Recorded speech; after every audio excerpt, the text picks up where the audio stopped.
Hey, shalom, shalom. This is Jeremiah 3 and 6. It says, "The Lord said also unto me in the days of Josiah the king, Hast thou seen that which backsliding Israel hath done? She has gone up upon every high mountain and under every green tree, and there hath played the harlot." You see? So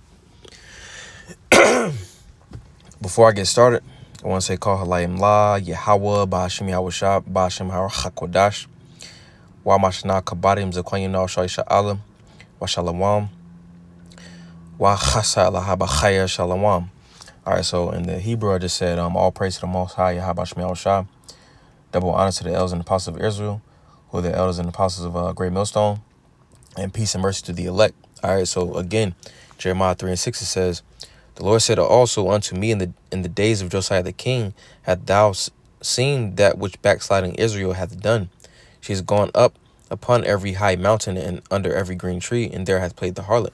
All right, so just going into how Jake goes off, all right, and chiefly 2/3, but we've all went off, all right, but it's going into how Jake will confide in these different captivities, all right, and for instance, like Egypt, Jake was like, they want to go back to Egypt, all right, and same as today, Jake wants to stay in America, Babylon the Great, all right, rather than Slop, rather than go Slop, rather than listen to the message that the prophets have, tell them that they're an Israelite. They would rather want to be black, celebrate Juneteenth, which is coming up,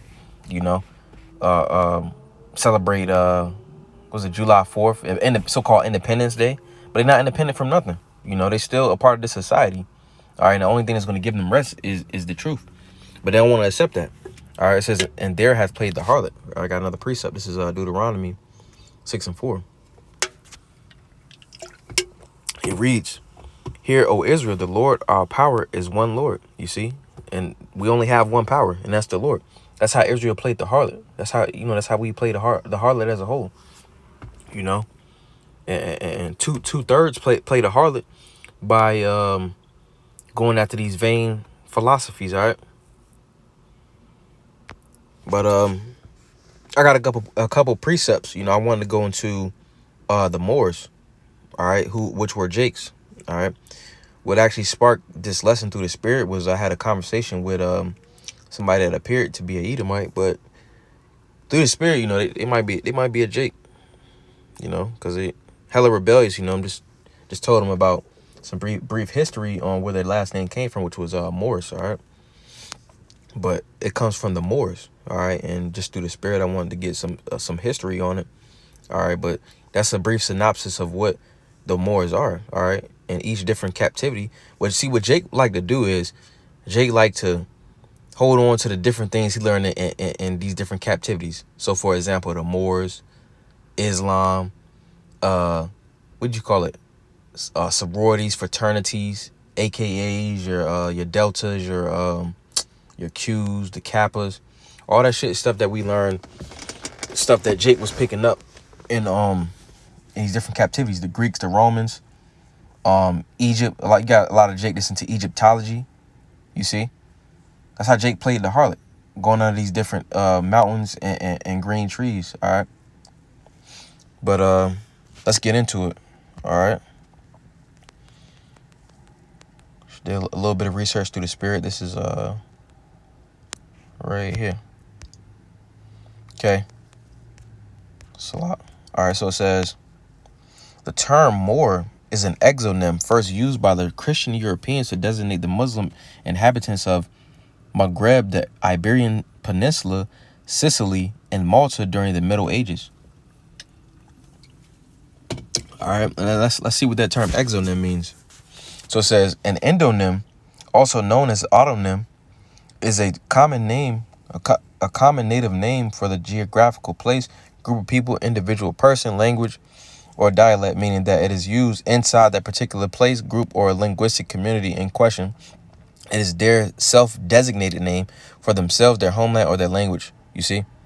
So that's okay. So, for instance, like, all right, so we all a group of people. You see, we all a people, and we identify as this. That's basically what an endonym is. For example, Lord gave us this truth, and we are the Hebrew Israelites. All right, not black Hebrew Israelites, the Hebrew Israelites. All right, okay. So an exonym, what the term used for more. All right, it says name. Also, xenonym is a common non-native name for a geographical place, group of people, individual person, language, or dialect, meaning that it is used only outside that particular place, group, or linguistic community. Only outside. All right. Exonyms exist not only for the historical, geographical reasons, but also in the consideration of difficulties when pronouncing foreign words. So somebody might be like, they might can't speak Spanish. They might can't speak Spanish. You know, I know in my time in working in different jobs, you know, instead of saying somebody, calling them by their regular name, they give them a nickname. Or if somebody was from a so-called Hispanic speaking country, they'll say Migo instead of saying their actual name, because they can't really say their name. So that's a name somebody else gives you, an exonym. All right. And this is important because this is what happens a lot throughout history to Jake. That's how you know that the Moors was Jake's. All right. And we know this because if you go to Deuteronomy 28 and 37, it says, and thou shalt become an astonishment. You see? Let's see what that word astonishment means. Astonishment.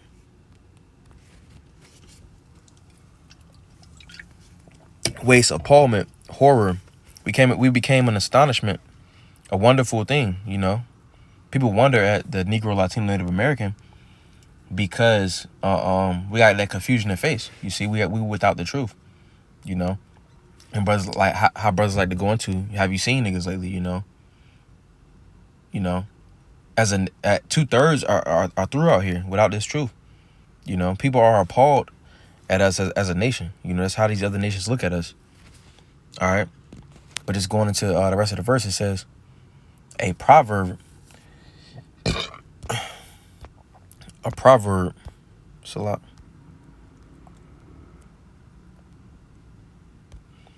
And just going into that word astonishment, you know, people, these different nations are surprised. Like, do you see what they're into?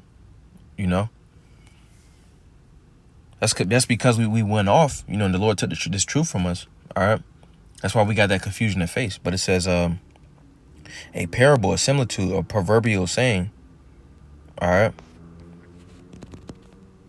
It says, a byword among all nations, whether the Lord shall lead thee. You see?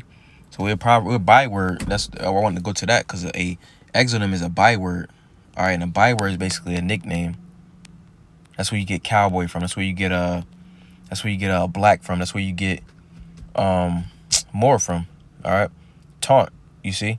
More means black, and our skin is not black. All right. It's dark. And that's what it also goes into dark skin. All right. But going back into the time of Shakespeare and these different like writers, they use it as a derogatory term. You see? But let's keep going. Because, yeah, basically the point I want to get out of that is a byword. All right, and that go back to the curses. More is a byword, you see? But let's go back to what it means. It says, is an exonym first used by Christian Europeans to designate the Muslim inhabitants of Maghreb. All right, and this is important because it's later in this verse. It says, Moors are not a distinct or self-defined people. They're not a self-defined people, man. Everybody has a purpose on this planet, all right? Whether you are the righteous or you are one of these heathen nations. You see, the Lord made all our ways diverse. He made all of our ways diverse. But this is what Esau likes to do. He likes to confuse people. But I wanted to grab a precept before I actually went into that. All right, this is Acts chapter 13 and verse 1. It says, now there were in the church that was at Antioch certain prophets and teachers, as Barnabas and Simon, there were called Niger, and Lucius of Cyrene, and Manaen, which had been brought up with Herod the Tetrarch, Yeah, Tetrarch and Saul. All right, and just the point, it said they was called nigger. Why they called nigger? You know, let's see.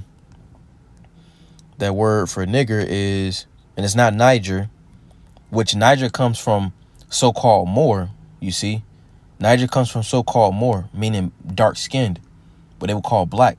So names like Morris, Morrison, Morsley, Mauritania, Morocco, the countries, those all derived from the so-called Moors. But those Moors was Israelites, all right? It says nigger, black, surnamed of the prophet Simeon. So, yeah. It says nigger, a Christian, you know, a believer, a follower of Hamashiach. Not, you know, modern day Christians, all right? A believer. And it says a believer because it says of Latin origin. Of Latin origin.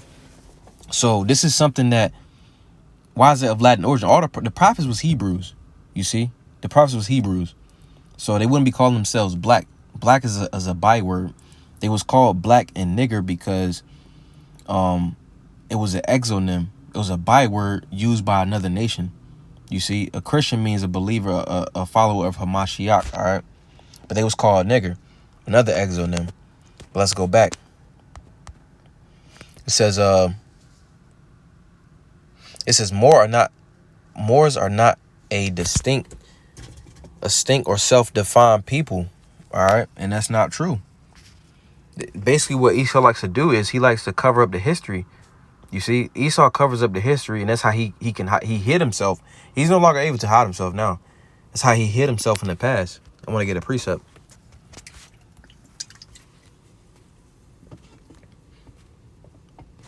This is Job 9:24.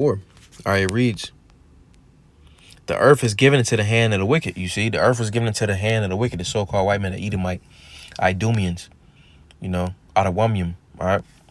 He covered the faces of the judges thereof, if not wherein, who is he? You see, he covered the faces of the judges thereof. First and foremost, the Lord. He painted them in the Renaissance. And the Renaissance is a so-called white man, all right? Thereof, if not wherein, who is he? If it's not the so-called white man, who is he? You know? Who is he? All right, and this is important because when you get a name with a face, you know, you can recall, you can remember, all right? Or, let me see. When you got a name and a face, all right, you got recognition, all right? So if you see the name JC, the name automatically that pops up in your mind is that pale-faced, blue-eyed fucking devil, all right?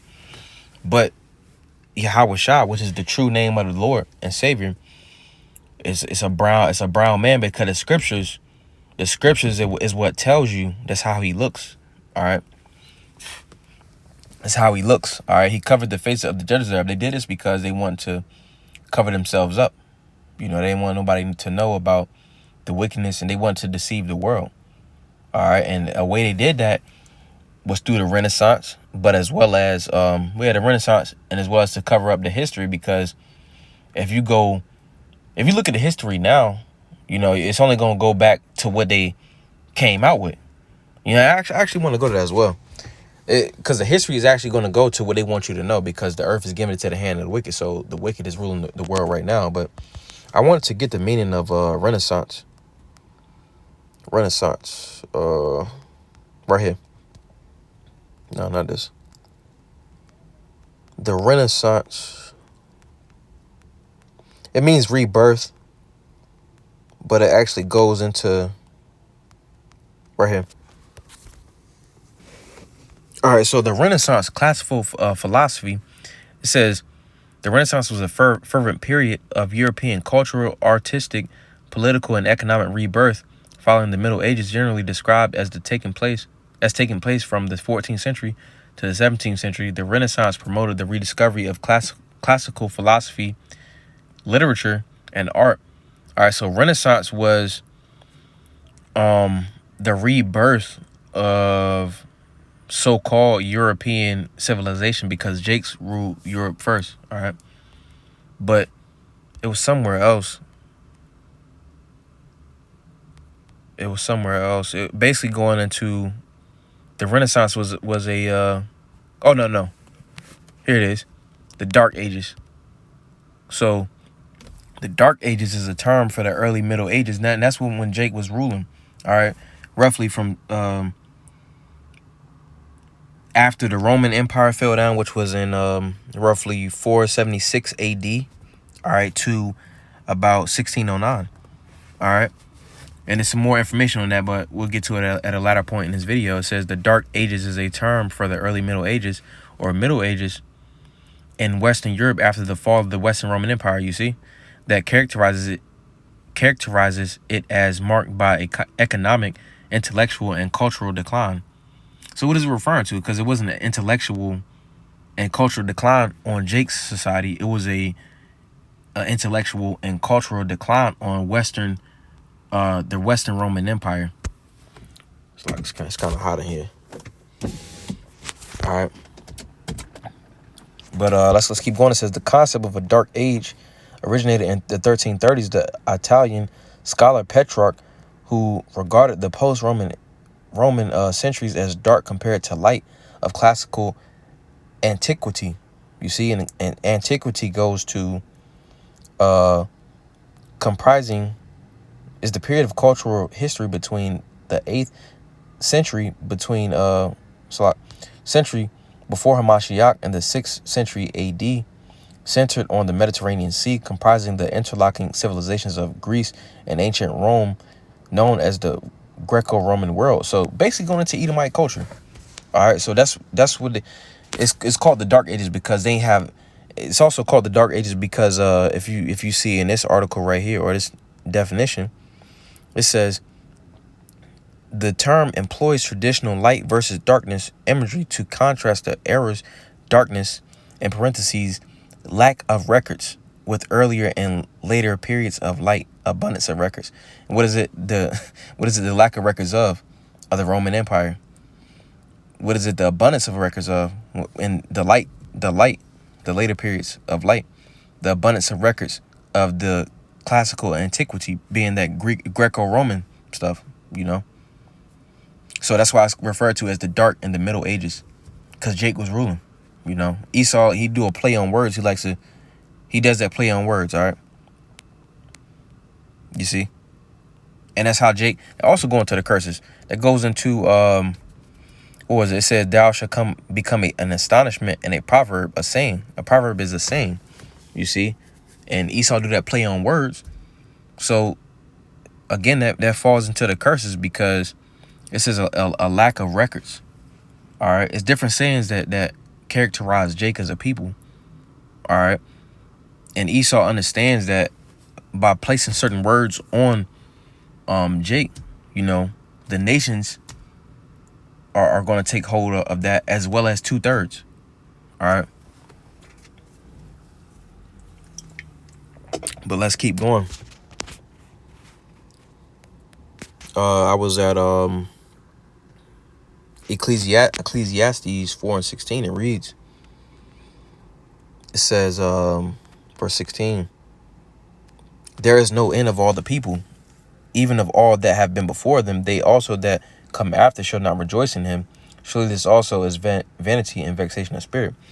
Point being that there is no end of all the people. So Esau said that. Let's go back to it. Esau said that where are we at? Definition of more. Esau stated that the Moors didn't go off of right here. Esau said that the Moors are not a distinct or self-defined people, which they are. You see, the Lord gave us this truth, you know, but that was a name Jake was going off in that period of time. They were Hebrew Israelites, all right? And that's a name that they gave them, going back to the term exonym at the top. All right, but let's keep going. It says, the 1911 Encyclopedia Britannica observed that term had no real ethnological value. Just going into how they said that they weren't a self-defined people, but they were, all right? And just going into this, you know, they conquered when Esau was taken down, when the Roman Empire was taken down. Jake came into power roughly around the year 711 is when arguably when the Moors came into power. All right. I had some other research on that.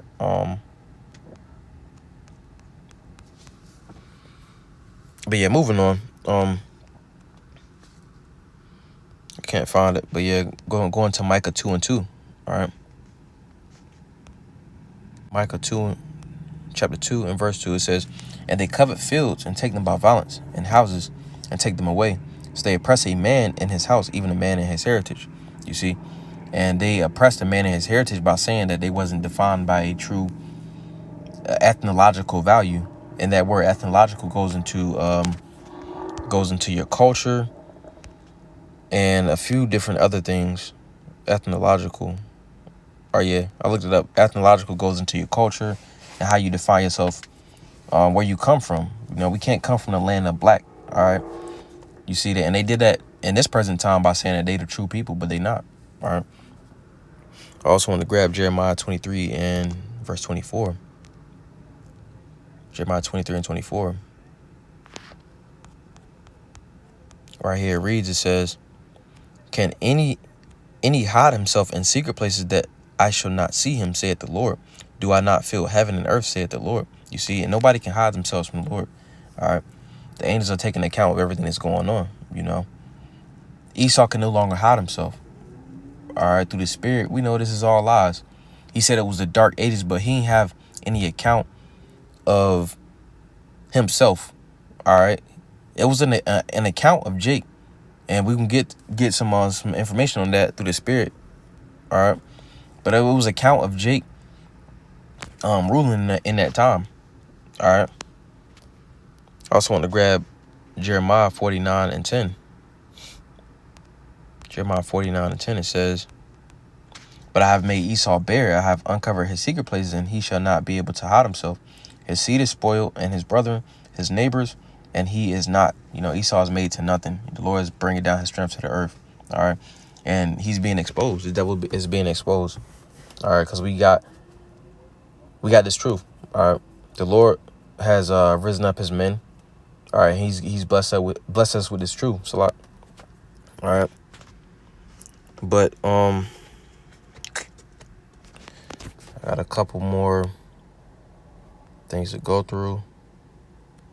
Just a little bit of information. This is in 711, troops mostly formed by Moors from North Africa led a conquest of Hispania. You see, so you had Moors in Spain, Portugal, Sicily.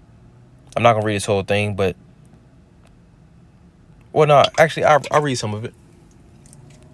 It says in 711, troops mostly formed by Moors from northern Africa led Umayyad conquest of Hispania.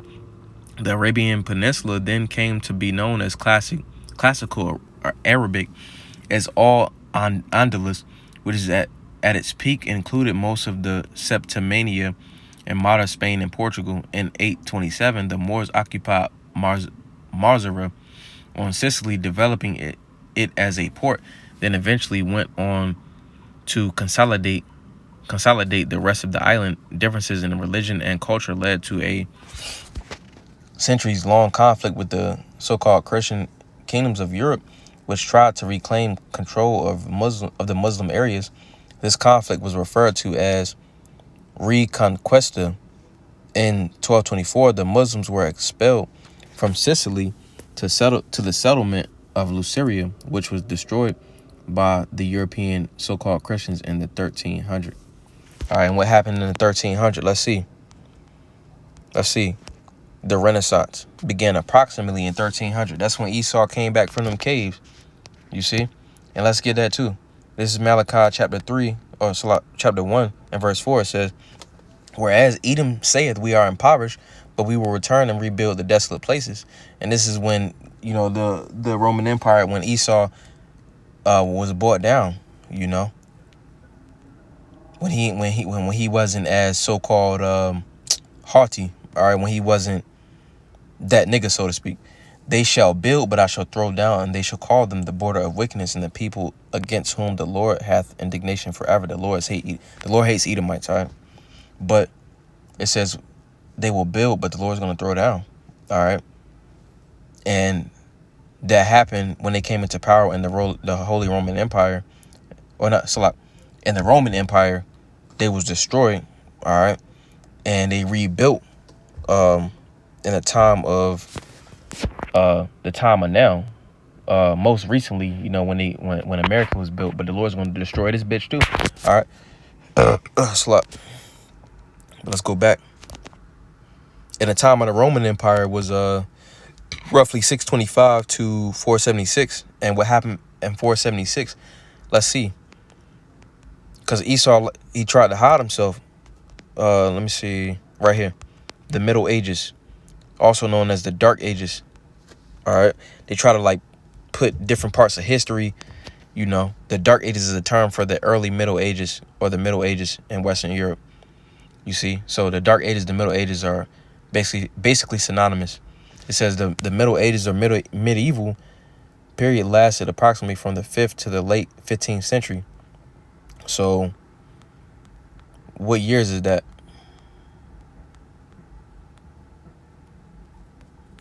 Let's see. The years of that was Slot, give me a second. The years of the Middle Ages was roughly when Jake was ruling.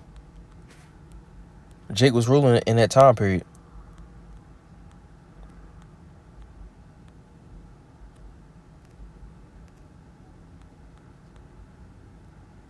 The concept of Dark Age originated in the 1330s, and what happened that was when the Renaissance came about, because they were trying to cover up their tracks. That's what Esau do, man. He, with the replacement theology, what happened was slavery happened. Now he's trying to cover it up. Oh no, you can't say that. You can't do that. Oh, we're not white. We're American or some shit. Stuff like that. There something that happened, and they do damage control. All right. But it was somewhere in here. But basically, the Dark Ages was in the time period of when Jake was ruling. Early Dark Ages right here. 476. End date roughly 1000 AD. That was the early Middle Ages. That was the Dark Ages.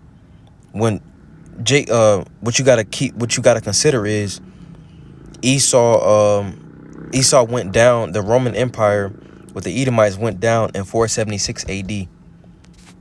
That was the start of the early Middle Ages, because Esau went down into wherever he was living at. All right, and the end date was when Jake stopped ruling, because the Moors, their kingdom started to falter towards the end of 1000 AD, because we was in rulership roughly 1,000 years. All right.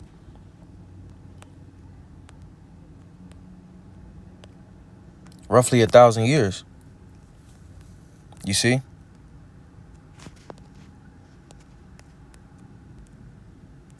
But see, that going back to the conversation with that with that individual, more goes into swarthy, all right, dark skinned, all right. Also a byword, all right.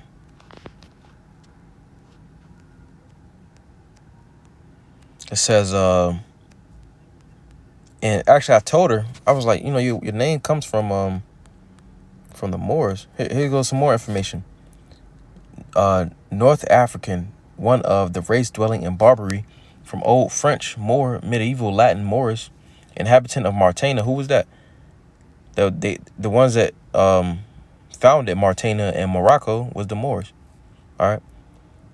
Roman Northwest Africa, a region now corresponding to northern Algeria and Morocco. You see, from Greek Moros, perhaps a native name, or else cognate with Moorish black. All right, let's skip down some. It says their name in the Middle Ages was a synonym for Negro. All right, and I've read a book one time, and a lot of times what they would do was they would actually marry into the so-called Moors family. That's how Esau infiltrated and was able to come into rulership, because at first it was Jake ruling. You see, in Europe. That's where you get the term right here. You get the term from where's it at? That's where you get the term Is it this? Because it was blacks ruling in Europe at first, and they was known as Moor too. And it's just a so-called coincidence that in 1492, you see, the so-called Moorish were expelled. Actually, between 1492 and 1609, but they was being expelled from Portugal and Spain, and that's because Esau was coming into power. But those was Jake's. It was Jake's ruling. It was Jake's ruling Europe, and that's how Esau how he do like a snake, man. He disguises his way in there, and actually, King James, if I'm not mistaken, he ruled Scotland as well, because his father was so. Here we go right here. King James and the black Moors of his court. His father was a so-called black. King James was black, so-called black. All right. But just the point of the lesson, man. Like going back to that conversation, like I said, with that individual, that all names starting off as Moor or say your last name is black, they all come from the Moors, which are Jakes. You see, and that was when Jake was going off. All right. But just a little brief history on the Moors. All right. It says the term Moorish continues to be widely used to describe architect, because Jake, we created all things, you know, starting with Yahweh Shema Shah. All right. That's why we came up with math, architect, art, all of that stuff. You know, it's salt and all that stuff. It says the term was used from 11th century onward. All right. And what's crazy is she was like, "Oh, my name's Scott Irish." And I'm looking up. It says family names came into use in the later Middle Ages. And just extrapolating and speculating, Esau probably was like, "Oh, well, to determine who came from where, you know, we gonna be like, well, my last name is Black or Moore or Morris, to say that I'm part of this family." You know, Esau probably did some shit like that, you know. But that's when they started using it, the 11th century, and we can see that the last name Moore was from 11th century onward. So just through the spirit, man, the name Moore, Morrison, Morsley, Black, and names as such, man, that comes from the Moors, man. It's a byword. All right. And again, that's when Jake was going off, when Jake was into because they used the name for so-called black Muslims, but that's when we was going off as a people. All right. And I got one more precept. All right. This is 2 Corinthians 10:4. It says, "For the weapons of our warfare are not carnal, but mighty through the Most High to pulling down of strongholds." And we got these scriptures, so we're no longer able to be lied to. All right, we can see that in the Renaissance era, you know, that's when Esau started to cover up different things. You see, he can't lie to us no more, you know, through the spirit. All right, but I brought this out. I was edifying. Call her Layim La Yahweh Bahashim Yahweh Shah Bahashim Rakakudash. Hey, Shalom.